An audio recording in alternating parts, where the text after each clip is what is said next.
विद्यार्थियों का संगठन नेतृत्व विहीन है। सरकारी संपत्तियों को, आमजनों की संपत्तियों को नुकसान पहुंचाते हैं, उस पर कड़ी से कड़ी कार्रवाई करनी चाहिए।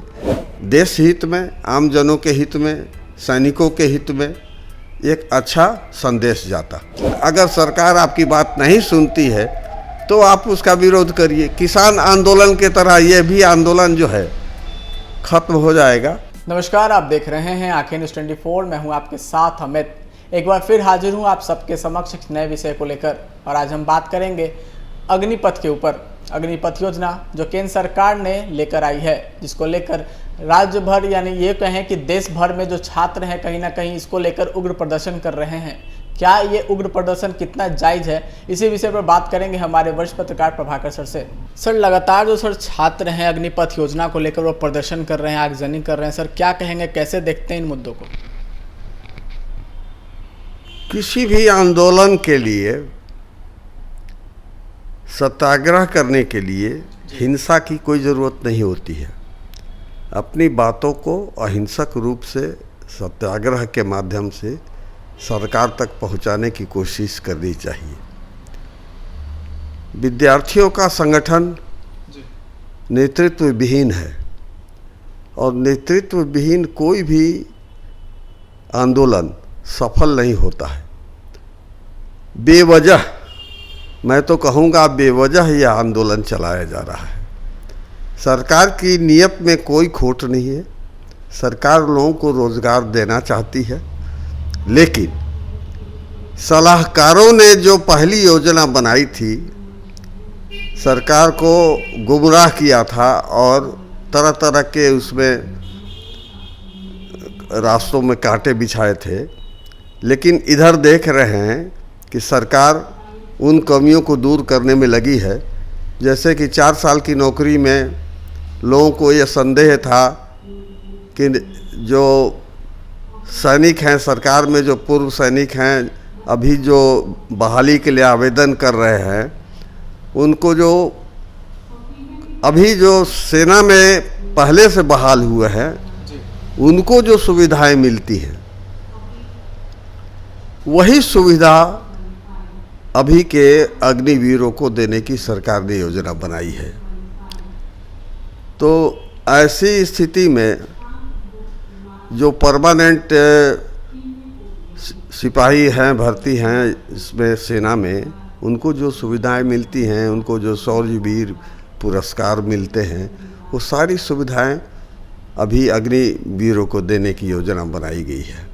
तो ये अच्छा है, सरकार ने एक अच्छी पहल की है। विपक्षियों को तो कोई मुद्दा चाहिए।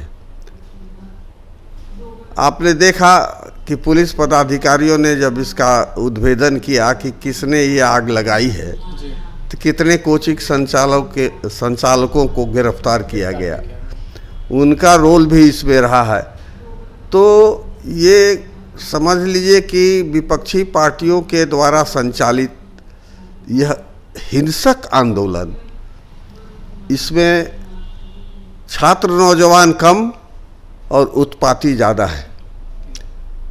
तो सरकार को इस पर कड़ी नज़र रखनी चाहिए, और ऐसे लोगों को जो बेवजह सरकारी संपत्तियों को, आमजनों की संपत्तियों को नुकसान पहुंचाते हैं, उस पर कड़ी से कड़ी कार्रवाई करनी चाहिए, ताकि भविष्य में ऐसे कदम न उठाया जा सके।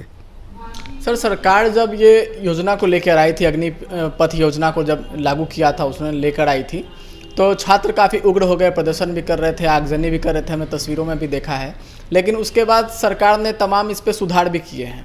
अगर एज की बात करें तो एज में भी सुधार किया गया था। उसके बाद भी जो छात्र हैं कहीं ना कहीं वो मानने को राजी नहीं है इस चीज़ को। सर क्या कहेंगे इसके ऊपर? सरकार को एक लिखित प्रारूप कि सेना में अग्निवीरों की बहाली कैसे होगी, इसका एक लिखित प्रारूप तैयार करके अखबारों के माध्यम से, मीडिया के माध्यम से प्रचारित करना चाहिए। सरकार ने तो इस योजना को नए तरीके से लागू करने की जो विधि अपनाई है, उसमें जो नियमित सैनिकों को जो पुरस्कार मिलते हैं, उनको जो छुट्टियां मिलती हैं, उनको जो फ़ायदे मिलते हैं, वो सब तो इनको देने के लिए तैयार है। यही है कि अब पेंशन की योजना इसमें नहीं है। अगर इसको भी सरकार कर देती, पेंशन की योजना लागू कर देती, तो ये बड़ा ही अच्छा होता। देश हित में, आम जनों के हित में, सैनिकों के हित में एक अच्छा संदेश जाता। सर, जब हम छात्रों से बात करते हैं, जब ग्राउंड पे जाते हैं, तो छात्रों का कहना है कि महज 4 साल की नौकरी है, शादी करेंगे तो कैसे रहेंगे, फिर 4 साल के बाद बेरोजगार हो जाएंगे। और कुछ छात्रों का तो ये भी कहना है कि मेरे दादाजी नौकरी में रहेंगे और हम 4 साल में ही रिटायर हो जाएंगे। आप बेरोजगार बैठे हैं जी। और बेरोजगारी जो है, खाली बर्तन ज़्यादा ढन करता है। बेरोजगारी में आप गलत कामों में लग जाएंगे। अभी आप देख लीजिए, सड़कों पर छीना झपटी, लूट, इन सब में पढ़े लिखे विद्यार्थियों, इंजीनियर, अच्छे MBA के लोग जो है सो कि इसमें लगे हुए हैं। तो गलत रास्ते पर भटक जा रहे हैं लोग। तो उससे तो अच्छा है ना कि कम से कम 4 साल की नौकरी मिलेगी तो कुछ तो आमदनी होगी। और जब आप वहाँ से रिटायर होंगे, जब नौकरी से अलग होंगे, तो एक मुश्त आपको राशि मिलेगी। उस राशि से आप कोई व्यवसाय कर सकते हैं। दूसरी चीज़ कि सुरक्षा बलों में, सरकारी जितनी सुरक्षा एजेंसियां हैं, उनमें आपको प्राथमिकता देने की योजना है। तो ये तो अच्छी बात है। ठीक है, सेना में जितना दिन रहिएगा तो शहीद होने का चांस ज़्यादा रहता है। तो कम से कम सुरक्षित यहाँ वापस आ जाइएगा। और बिहार पुलिस हो, बॉर्डर सिक्योरिटी फोर्स हो, इंडस्ट्रियल सिक्योरिटी फोर्स हो, इस सब में आपकी बहाली हो जाए तो क्या बुरा है। सर, लेकिन छात्रों को ये बातें समझ में क्यों नहीं आ रही है? छात्र कहाँ भ्रमित हो रहे हैं? क्या कोई और है जो मिसलीड कर रहे हैं छात्रों को? ये छात्र है ही नहीं जो प्रदर्शन में लगे हैं। आप उनकी उम्र का अंदाज़ा लीजिए, उनसे पूछिए उनकी उम्र क्या हो गई, इस नौकरी में जाने लायक उनकी उम्र बची हुई है कि नहीं। वे छात्र हैं ही नहीं। वे असामाजिक तत्वों का सहारा लेकर विपक्षी पार्टियां जो है इस आंदोलन को उग्र और हिंसक बना रही है। तो ये समझ लीजिए कि देश हित में कतई नहीं है। कोई भी हिंसा देश हित में हो ही नहीं सकता। हिंसा गलत रास्ते पर जाने का एक तरीका है और हिंसक प्रयोग नहीं करना चाहिए। ये कांग्रेस पार्टी और तमाम अन्य विपक्षी पार्टियां जो है एकजुट होकर इस आंदोलन को हवा दे रही हैं। हम इसको आंदोलन नहीं कहेंगे, हम इसको उग्र प्रदर्शन कहेंगे। लेकिन नौजवानों को भी इस बात को सोचना चाहिए। जब सरकार ने अपनी मंशा जाहिर कर दी है कि आंदोलन में शामिल लोग, उग्र लोग जो हिंसक आंदोलन कर रहे हैं, उनकी बहाली इस सेना में नहीं करेंगे, तो वो तो अपने भविष्य के साथ खिलवाड़ कर रहे हैं।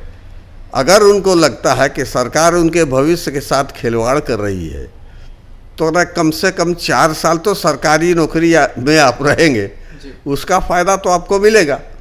साथ ही जब आप वहाँ से बाहर निकलेंगे तो आपको एक मुश्त कई लाख रुपए मिलेंगे। लगभग 11 लाख रुपए आपको, 11 या 13 लाख रुपए मिलने वाले हैं। उसके बाद आप उस पैसे का इस्तेमाल किसी रोज़गार में भी कर सकते हैं, या फिर आपको पुलिस की नौकरी, CRPF की नौकरी, बॉर्डर सिक्योरिटी फोर्स की नौकरी मिल सकती है। उसमें आपका आरक्षण तय किया गया है।